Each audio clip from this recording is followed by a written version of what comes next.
Diga, mis queridos hermanos, quiero compartir una pequeña no, una enseñanza que el Señor me dio leyendo este capítulo 18, versículo 18 al 30 del libro de Lucas.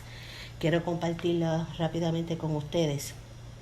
Pero vamos primero a leer lo que nos dice Lucas 18, del 18 al 30. Leemos en el nombre del Padre, del Hijo y del Espíritu Santo. Amén. Un hombre principal le preguntó diciendo: Maestro bueno, ¿qué haré para heredar la vida eterna? Jesús le dijo: ¿por qué me llamas bueno? Ninguno hay bueno sino solo Dios. Los mandamientos sabes: no adulterarás, no matarás, no hurtarás, no dirás falso testimonio, honra a tu padre y a tu madre. Él dijo: todo esto lo he guardado desde mi juventud. Jesús, oyendo esto, le dijo: aún te falta una cosa. Vende todo lo que tienes y dalo a los pobres y tendrás tesoros en el cielo, y ven, sígueme. Entonces él, oyendo esto, se puso muy triste porque era muy rico. Al ver Jesús que se había entristecido mucho, dijo: cuán difícilmente entrarán en el reino de Dios los que tienen riquezas. Porque es más fácil pasar un camello por el ojo de una aguja que entrar un rico en el reino de Dios. Y los que oyeron esto dijeron: ¿quién pues podrá ser salvo? Él les dijo: lo que es imposible para los hombres es posible para Dios. Entonces Pedro dijo: he aquí, nosotros hemos dejado nuestras posesiones y te hemos seguido. Y él le dijo: de cierto os digo que no hay nadie que haya dejado casa o padre o hermanos o hijo o mujer por el reino de Dios, que no haya de recibir mucho más en este tiempo y en el siglo venidero la vida eterna. Padre, te damos gracias por tu palabra, porque ella es lámpara a nuestros pies y lumbrera a nuestro camino. Gracias por tu Espíritu Santo, porque nos guía a toda verdad y a toda justicia. Voy a compartir esta palabra con todos los amigos y hermanos que la escucharán a través de estos medios.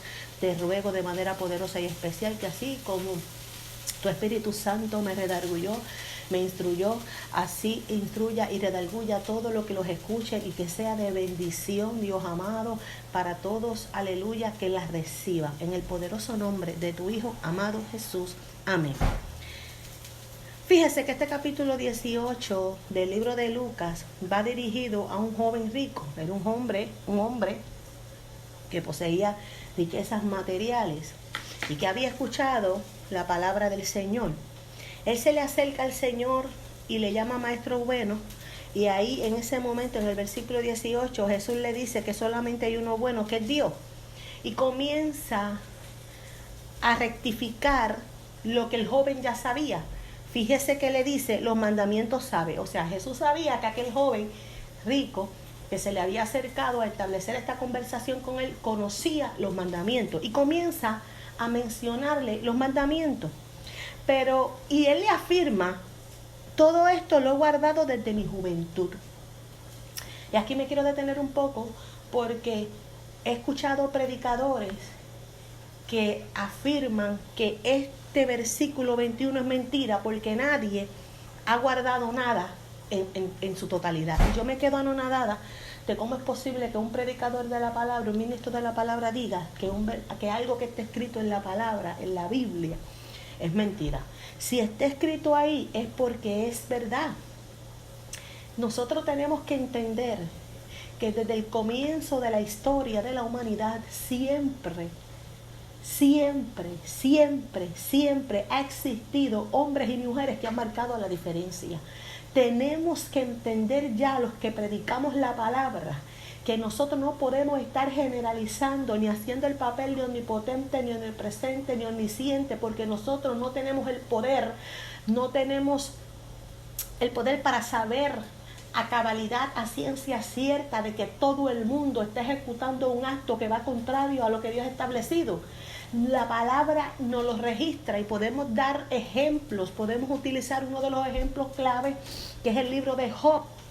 El libro de Job comienza hablando Dios describiendo cómo era Job. Lo describe como un hombre justo, como un hombre perfecto, como un hombre que estaba apartado del mal. O sea, si la Biblia lo dice, yo lo creo. Nosotros no podemos tergiversar la palabra que Dios nos ha dado. La palabra se escribió para nuestra enseñanza. Tenemos en el caso de Génesis, en la creación del mundo, cuando Jehová hace mención de Abel y de Caín. Abel el bueno, Caín el malo, el primer homicida, el hermano mentiroso, el primero que se levanta contra su propia sangre. O sea, había uno en la voluntad de Dios y había otro que no. Desde el principio de los tiempos, el Señor nos ha enseñado en su palabra que hay hombres y mujeres que están como Él quiere.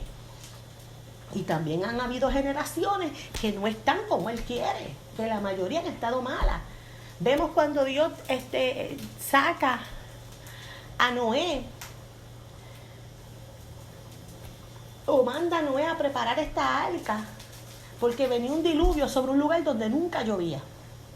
Imagínese usted un hombre construyendo un arca porque va a venir un diluvio cuando en un lugar nunca llueve. ¿Ves? Lo tildaron de loco. Pero él tenía una palabra y le estaba creyendo por aquella palabra. Había una convicción de que aquella palabra se iba a cumplir. Dios lo vio justo.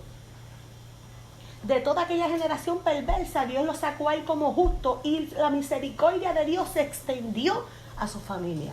O sea, estamos viendo a través de la historia cómo Dios nos enseña, y vuelvo y repito que hay hombres que han marcado la diferencia, que la marcaron, la marcan y la seguirán marcando, aunque usted no lo quiera aceptar. Entonces, en este capítulo 21, el joven afirma lo que Jesús le ha dicho. Él le dice, desde mi juventud los he guardado. Si hubiera sido mentira, Jesús le dice, estás mintiendo. Pero sin embargo, Jesús le dice, en el 22, oyendo esto, le dice, aún te falta una cosa. O sea, estaba afirmando que lo que el joven estaba diciendo era cierto. Que el joven había guardado desde su juventud los mandamientos. O sea, por favor. Entonces, pero le dice, aún así te falta una cosa. Y es que le dice, vende todo lo que tienes y dalo a los pobres. Y tendrás tesoro en el cielo. Entonces dice que el joven al escuchar estas palabras se entristeció porque tenía mucha riqueza.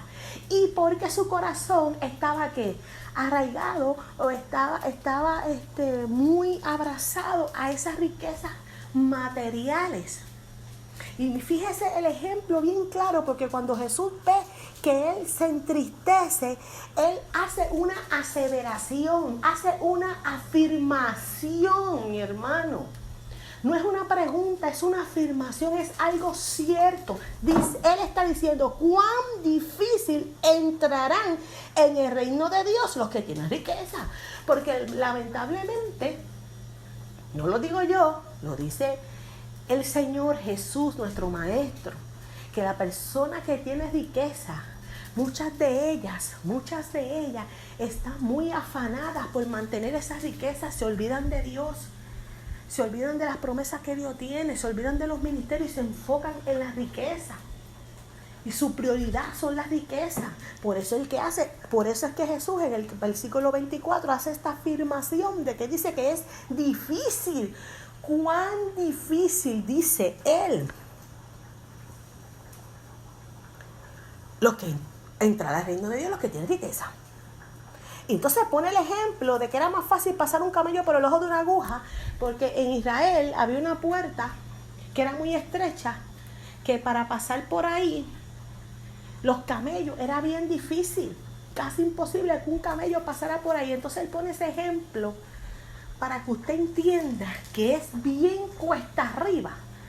Difícilmente, o sea, si estamos hablando de difícilmente, estamos hablando, mi hermano, que es algo casi imposible que un rico pueda entrar al reino de los cielos. Entonces, en el versículo 26 dice, entonces los que lo oyeron dicen, ¿quién pues podrá ser salvo? Cuando hace esta pregunta, lo que significa es que los que estaban escuchando esta parábola, los que estaban escuchando estas palabras del maestro, eran pudientes. Era gente con dinero. No era un pobre. Era gente con dinero, porque por eso le hacen la pregunta, ¿quién pues podrá ser salvo?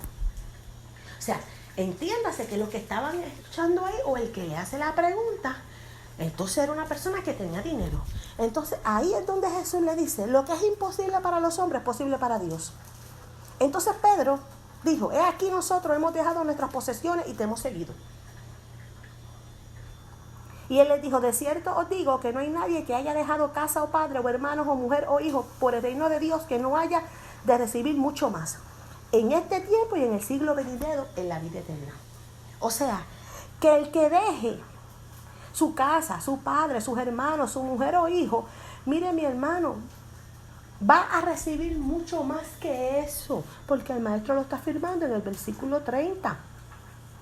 No es que está diciendo que nadie lo haya hecho. Fíjese que él dice que no hay persona que haya hecho esto y que no haya recibido una recompensa mayor.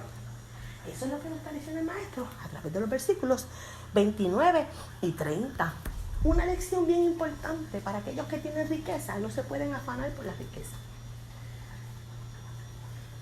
El mal grande que tiene el hombre es la riqueza, las posesiones. ¿Por qué? Porque las posesiones, las riquezas tienen al hombre, lo turban. Y su entorno puede estar girando a través de su riqueza. Por eso esta enseñanza de este hombre. O sea, usted puede vivir rectamente. Usted puede cumplir con la palabra. Porque este joven cumplía con los mandamientos. Porque de no ser así, el maestro no lo hubiera firmado. ¿Usted me entiende? Este joven cumplía, pero había algo en este joven que estaba impidiendo la entrada al reino de los cielos. ¿Qué te está impidiendo a ti? Bajo el tema, ¿qué te está impidiendo a ti entrar al reino de los cielos? ¿Qué te está impidiendo? En este joven, en esta parábola, en esta enseñanza, lo que impedía a este joven entrar era la riqueza, porque su corazón estaba arraigado a ella. ¿Qué te está impidiendo a ti?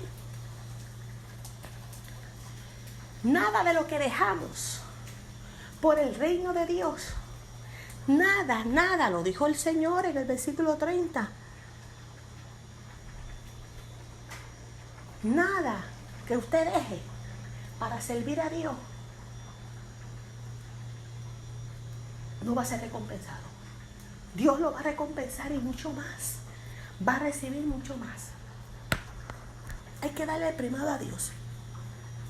Hay que buscar primeramente el reino de los cielos, el reino de Dios y su justicia. Hay que servirle a Dios. A este joven, lo que le estaba impidiendo era la riqueza. Posiblemente tú, amigo que me escuchas, sea el carácter. Que tú te guardas para Dios, pero tienes un carácter volátil. Puede ser que tú te guardes en unas áreas, pero tienes una lengua que le pegas al hermano. Levantas falso testimonio. Pablo le escribía a Timoteo y le decía que en la ira del hombre no obra la justicia de Dios. Puede ser que tu obstáculo, lo que te está impidiendo entrar al reino de los cielos, es que la ira, tu temperamento, que tú tengas un coraje explosivo, eso hay que dejarlo. Pueden ser los celos. Puede ser que tú estás cumpliendo con todas las demás, pero estás fallando en los celos, en los malos deseos. ¿Qué? ¿Cuál es tu impedimento? ¿Qué te está impidiendo poder alcanzar la vida eterna? Si tú mueres hoy, la muerte te puede sorprender en cualquier parte, en la cama, te puede sorprender durmiendo, te puede sorprender comiendo, te puede sorprender guiando, te puede sorprender compartiendo con tu familia. Amigo que predica, te puede sorprender predicando, lo hemos visto y lo seguiremos viendo. Porque lo único que nosotros tenemos seguro es la muerte. Entonces nosotros tenemos que prepararnos, ser diligentes, prudentes. Quizás lo que te está obstaculizando en tu camino es que eres muy ligero al hablar, no meditas, no eres prudente. Por eso la parábola de la virgen es prudente e insensata. Entonces tú te guardas, pero la imprudencia toma el control de tu vida, abres la boca y no mides tus palabras y hieres a los que escuchan. A lo mejor predicas prejuiciado, porque conoces o te han dicho la condición de un hermano y giras tu predicación, tu sermón en torno a ese hermano. Estás mal. Y culmino con esto. Yo estaba muy preocupada, porque en un tiempo, y no ha dejado de pasar, pero en un tiempo estuve escuchando varias predicaciones Y en esas predicaciones escuchaba mucha tiraera,